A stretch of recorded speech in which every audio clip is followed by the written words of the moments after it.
I'm calling it my checkerboard pattern because it's checkerboard because covered, uncovered, covered. See? Uncovered, covered, uncovered. That's why I'm calling it checkerboard. Here's another process video.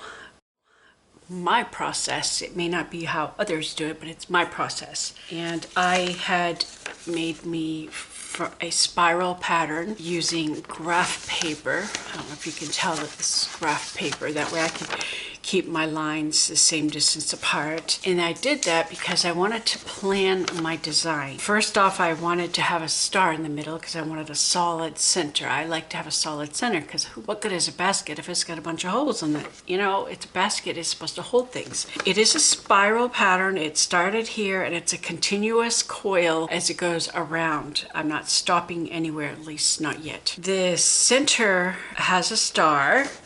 As you can see, this is what I've done. It looks the same front and back, whichever you decide is the front or back. I don't know which side I like better, this side or that side. These are all completely wrapped rows. The star is in burgundy and the background or the negative space is white. And once I got past that star, I began what I'm calling, I don't know what it's called, but I'm calling it my checkerboard pattern. You can see a little bit more clear on here. And my plan is to do 2 rows of green, which I've already done, and 1 row of burgundy. And the reason I've decided 2 rows of green and 1 row of burgundy is because I already have all this burgundy here. So I just want 1 row of burgundy before I begin my next stitch. Now, one of the things I strive to do with my basket designs is I don't want to have an abrupt start and stop line. So I'm designing this plan to kind of disguise it. My start and stop is here because I stop with the star and I began with the green. And I went around twice and then the green is here. So it's staggered at a different place. So before it was here, and now it is here where it stops.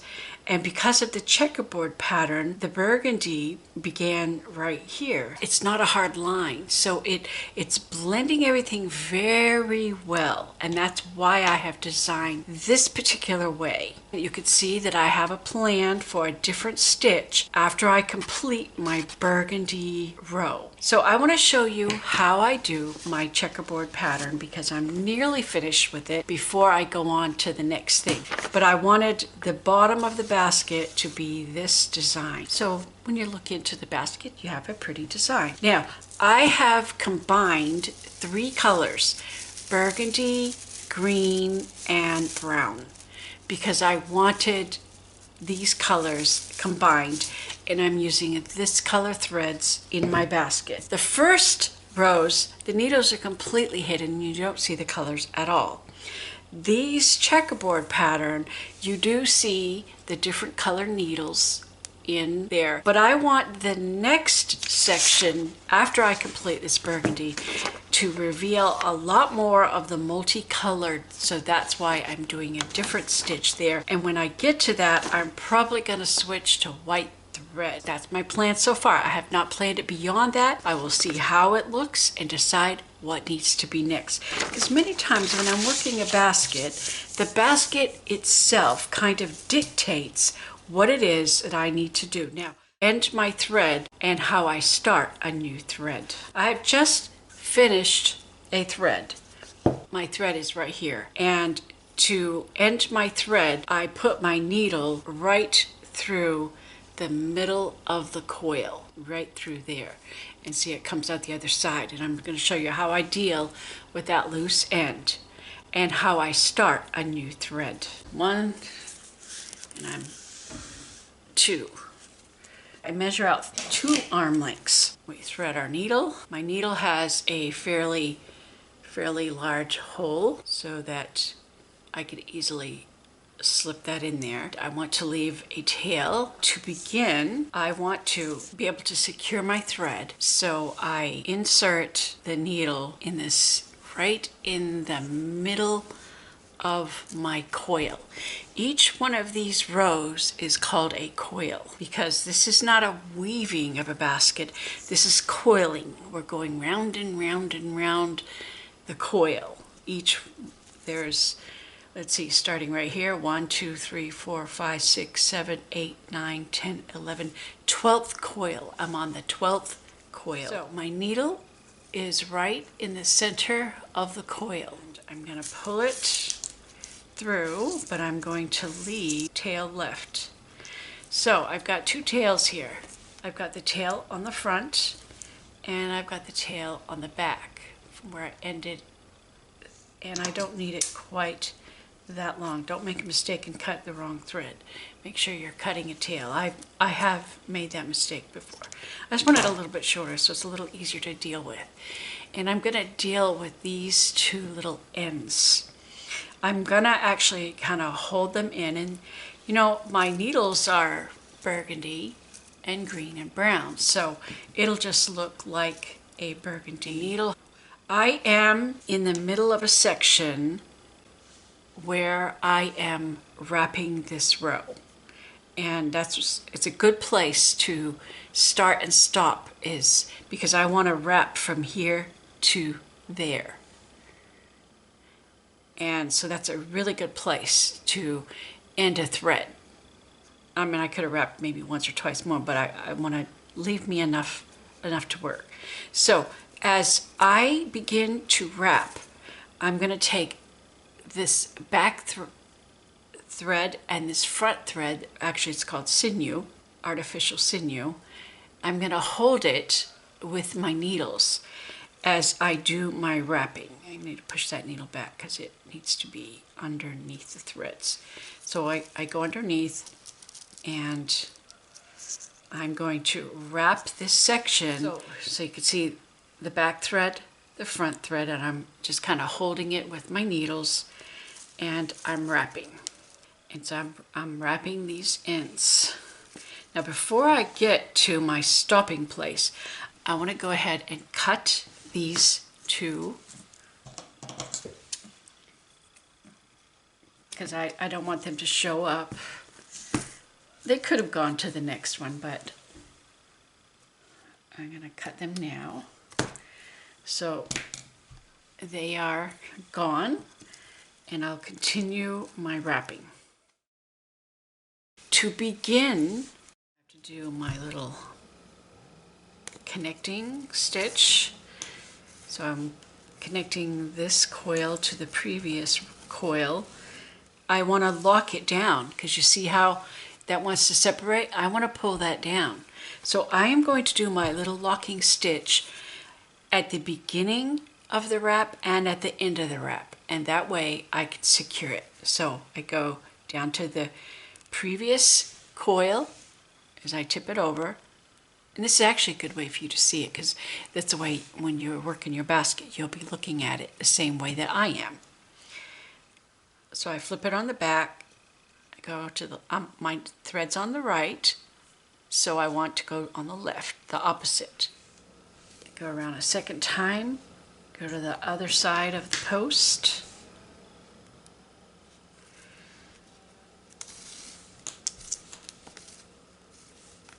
And now we have to do the locking stitch, so we go around the post, grabbing those two threads. I want to make sure I don't split the threads, and I have to go around the back side too, so that it goes all the way, completely around, a complete circle before I'm ready to begin the wrap. That's the technique that I like to use. I've done the locking stitch on the first opening of this wrap. I'm going to do the wrap section right here, but I just noticed that this kind of slipped a little bit, so before I get too busy, right now I've got it nice and secure. It's holding nice and tight, so I need to put in a few more needles. These little ends, okay, you don't want to bring your thread around it because you could break them or get caught. And this is why I prefer to have my needles feeding from this side. Is my working hand is right here, but I try to avoid catching my thread on this because you can break them. So now it's the wrapping part. So this gauge is good. So I'm going to go a little faster now. Underneath, over the top, underneath, over the top, underneath, over the top, underneath. And I just keep doing that until I get to this place where I want to stop. So those new needles that I just put in, this is holding it. I am trying to keep my tension fairly tight all the way through. Back it out a little bit so you can see my process. Sometimes you need to make sure your threads, you can even push your threads back like this. Okay. Underneath, over the top, underneath. I still got a few more stitches to go.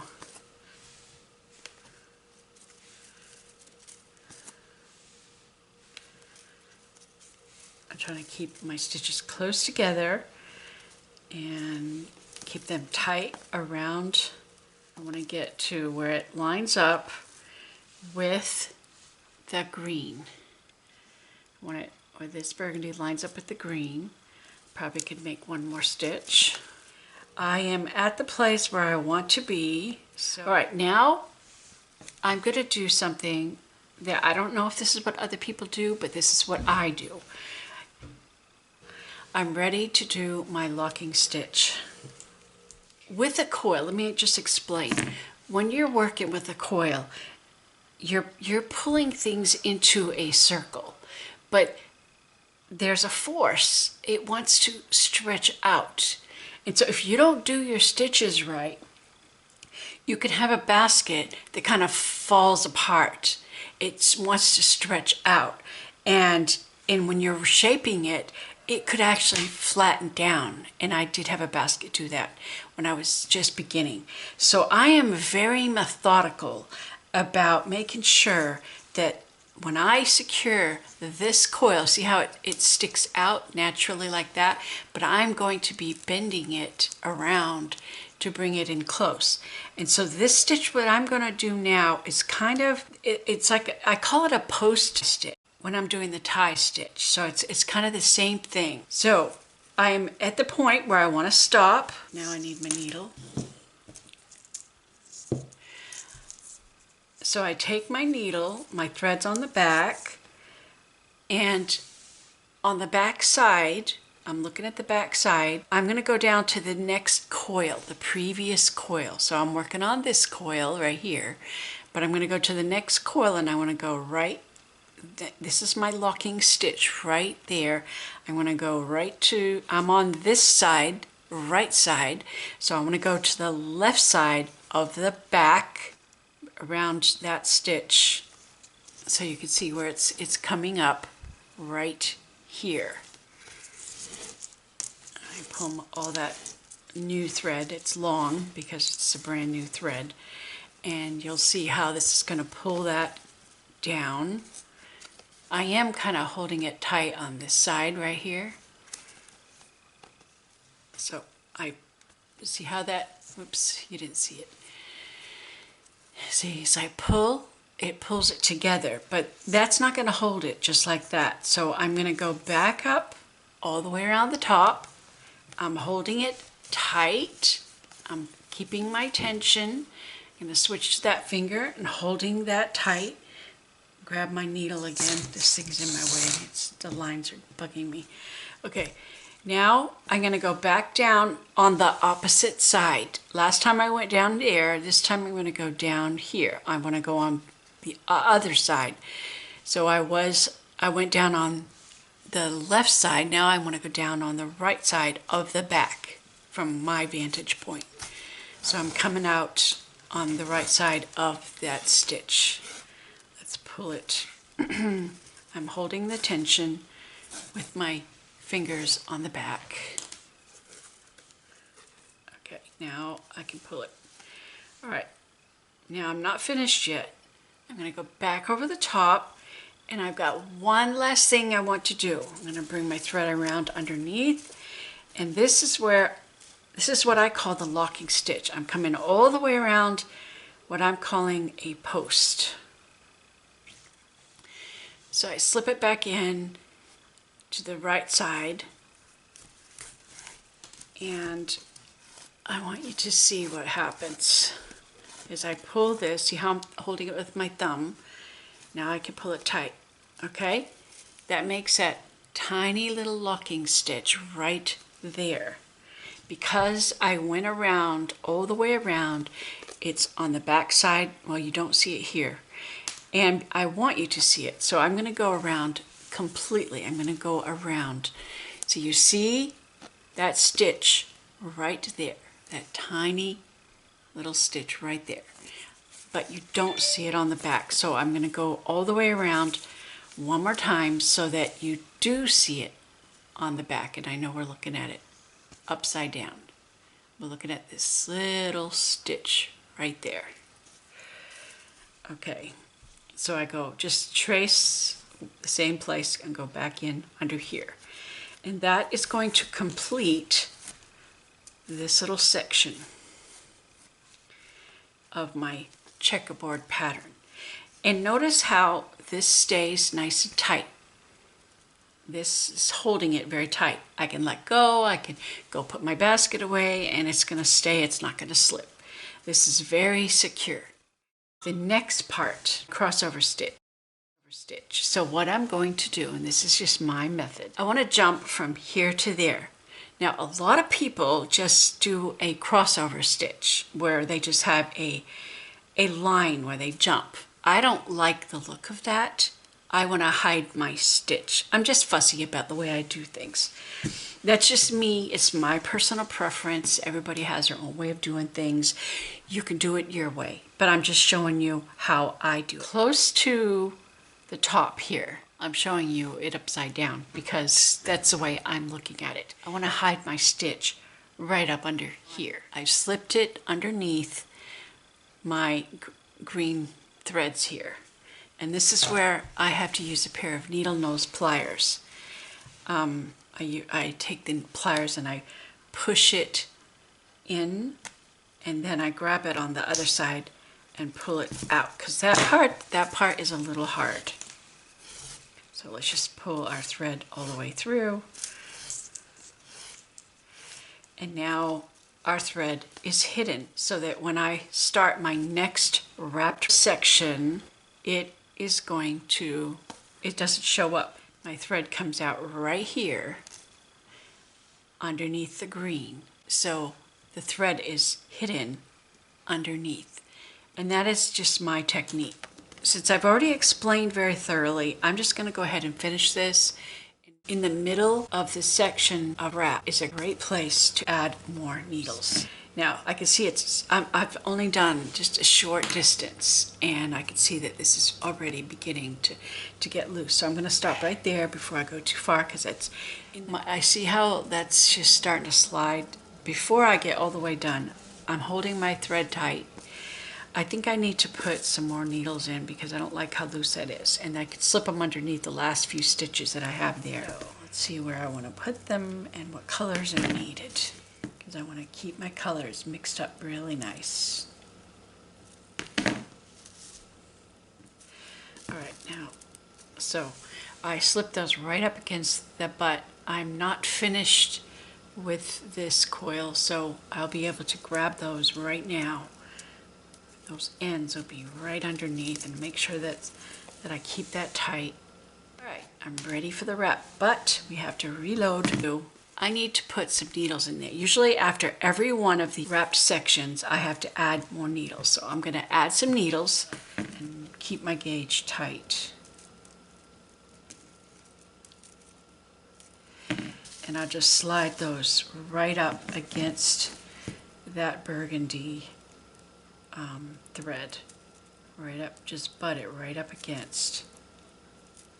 I think I could get one more. I think I need another brown.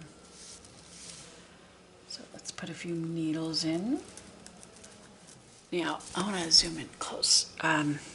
You may notice that these needles that I just put in are sticking up right here. I will push those back once I get this going. Now this thing is secure. It doesn't slide real easy. My gauge is good. My thread's in the right place. I can begin my wrap. Now it is secure. And now we see that this is loose again. See, every time you do a section, you have to add more needles. A needle has a smooth side and then it has a ridge side. It's like a little sort of a ditch. So I always want to keep the smooth side on the outside. All right, see this needle right here? This needle, it's underneath my fingernail. All right, I will probably push that right back like that when I do the burgundy thread. But for now, it can stay right there. I just don't want it to go beyond this burgundy right here. So just push it back. Now that I'm ready to begin the wrap, I want to take these needles that are sticking out here and I want to slide it back so it's just under the edge of that beginning of the coil. There's one there, we'll slide it back, and there's one here. I'm going to slide it back so I don't have little points sticking out. So it slid back right up underneath that first stitch. All right, now we begin wrapping. And I have to hide this from my cats because my cats see this and they're like, oh, something to chew on. It looks like grass or something to bite. So I have a basket, a bin, a sort of a Tupperware bin where I keep my supplies. I may have to get a different container when I start rounding it up. And I haven't decided exactly the whole basket design. I've only planned out this much. After that, I have to figure it out.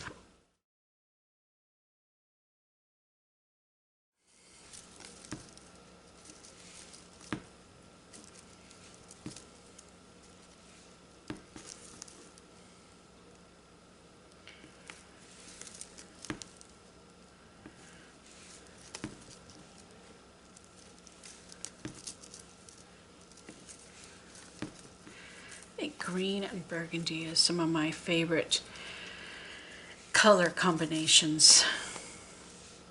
I've been decorating with burgundy for so many years. My husband likes that color, so I've incorporated it into my bedroom decor.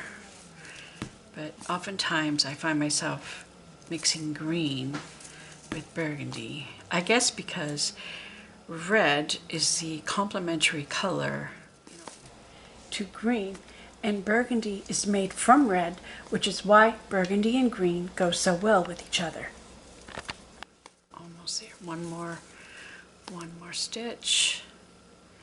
And now we need to secure it. Holding it tight on the back side. Holding it tight there. So I slip my needle to the left.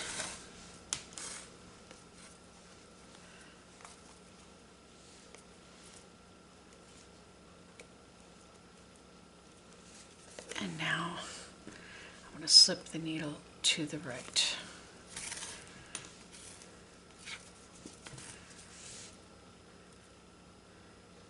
And then we do a locking stitch where we go around the post.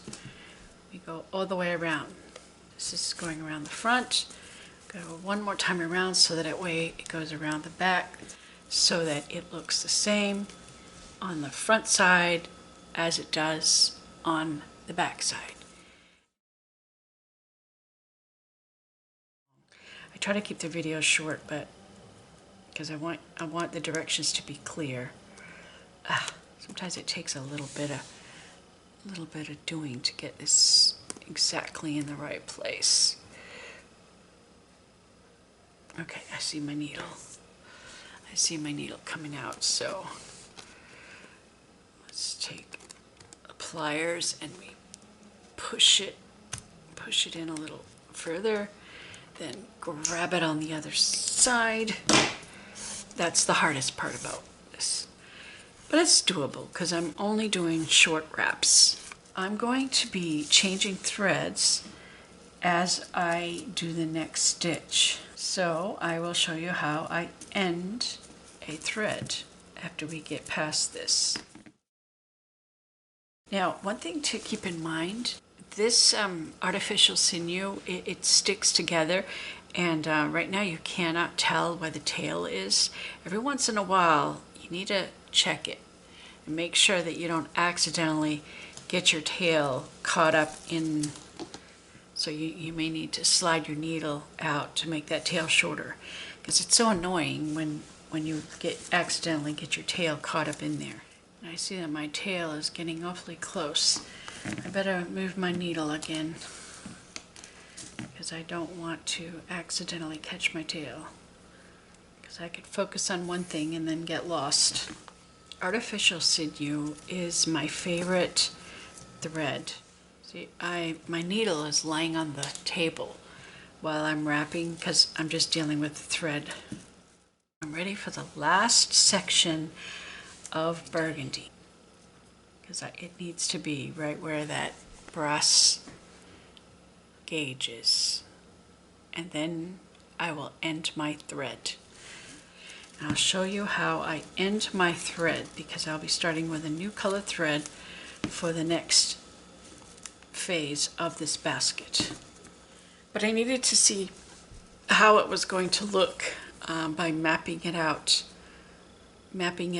on paper, or graphing it out on paper, to see how it would look if I could do this with a continuous coil, and to see if it would not have an abrupt start and stop, because I don't know, it just messes with my OCD when there's a abrupt start and stop. So in every basket I've made, I have endeavored to keep that start and stop very subtle. The camera ran out of battery, so I had to switch to my phone.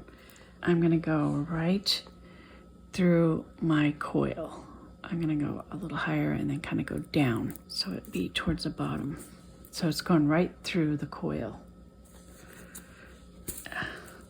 Oops, too hard to pull. Needle nose pliers. All right, and it just goes right through, and I'm going to cut the thread short, and it will just go in there with the needles, and it will just blend in like a needle.